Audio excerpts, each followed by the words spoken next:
Hey there YouTube, this is Noah with Noah's Welding. I'm back with another video. So today, as you see this whole dirt pile, I don't know if you can tell what it was, but that runs all the way from the panel box all the way down to my shopping. Oh, what is that? It's a PVC? Oh no, that's not PVC, that's conduit. So, between last night and a little bit today, I ran the power from the house to my little shop. I've been running off of a extension cord wired in, and it gave me lights and did a little bit, but not quite what I needed. This panel box bent in here, I had it hooked up just to an extension cord, and that did what I needed it to do, but to do anything to run that drill press, I would need more power. I know I could have gotten a heavier extension cord because the extension cord I was using was 100 foot. I think it was like 16 gauge or 14 gauge, but instead I had a bunch of this, which this is, I think they call it 6-3 wire, all aluminum. And so we dug this trench and went into the panel box, did a 60 amp sub feed off of it. So we did. Went under there, went into there. So that way I got 60 amps down out here now. And what we need it for is like that little welder. That's a 220 only. Which I do have the engine drive I can run off of, but it's easier, more convenient not to need that. And excuse the big mess. Still gotta get around to organizing this, but I say that all the time. Maybe I could do it one day. But yeah, so I got it all wired up. So now I just got the plug inside, and here put what I'm gonna do is I'm gonna put a welder plug right here. And I got one more spot for a double pole Backhoe. That way I can run my any 220 welder. Whether it be that little Max Star I got, or this little welder, plasma cutter, or anything like that. Just make everything a little more convenient, easier to use.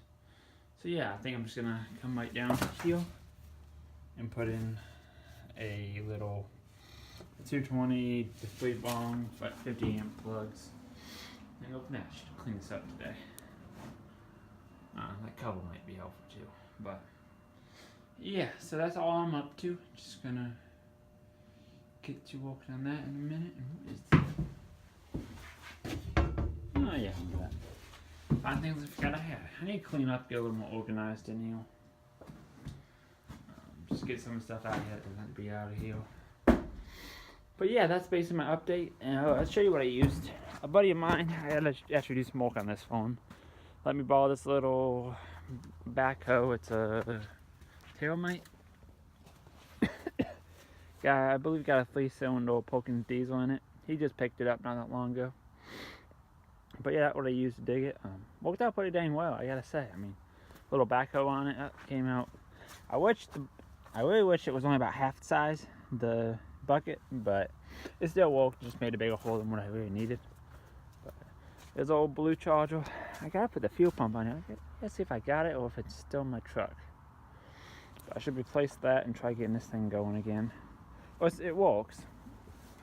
Tell you what, let me fire it up just so y'all can see. Choke it.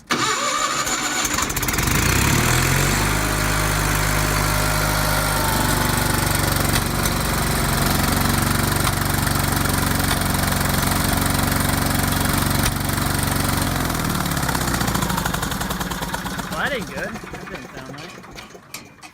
Sound like I lost a cylinder or something. That plugged in. Plugged in. That plugged in. That may have been that way a little loose, so I'll try to tighten it up again. I got parts that I gotta put on this thing, but I've been meaning to do it. Choke it.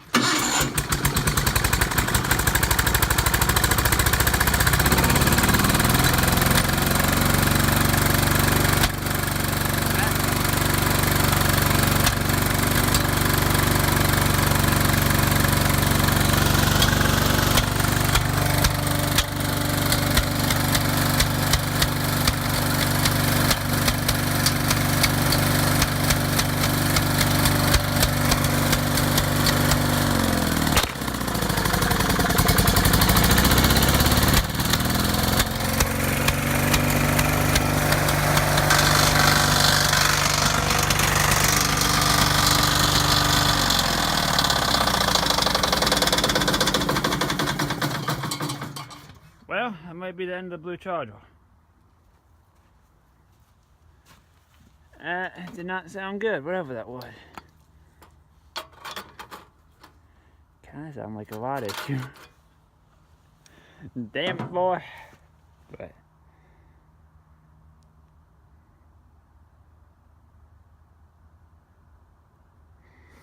that would be my luck, blowing the rod in this thing.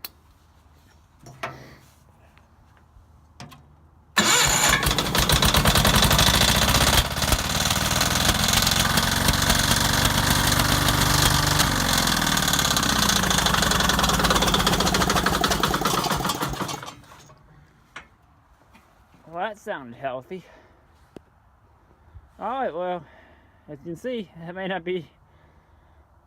have, damn, but I don't really know what else to say about this. So, but anyway, let me dig into it and see if I can find something and go from there.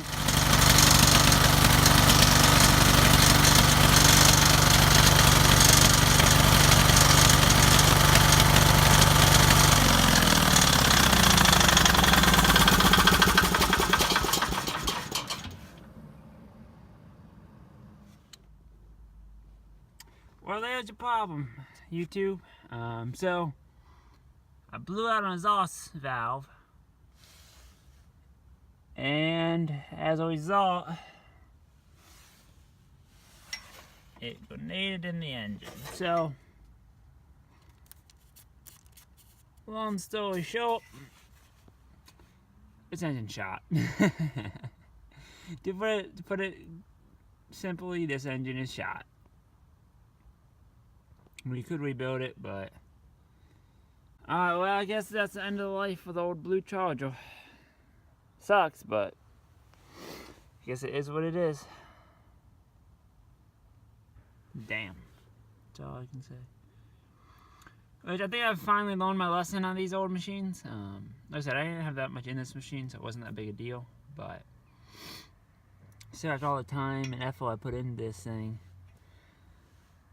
I mean, I probably got less than $200 in it between buying it and everything I've done with it, but yeah, I should just buy a new machine. So I think that's what I'm going to do. I'm going to just hustle the next few months, see what I can do to save up some money, and I'm going to try selling this maybe for parts or something. But alright, well, thank y'all for watching. Kind of sucks, but it is what it is. Alright.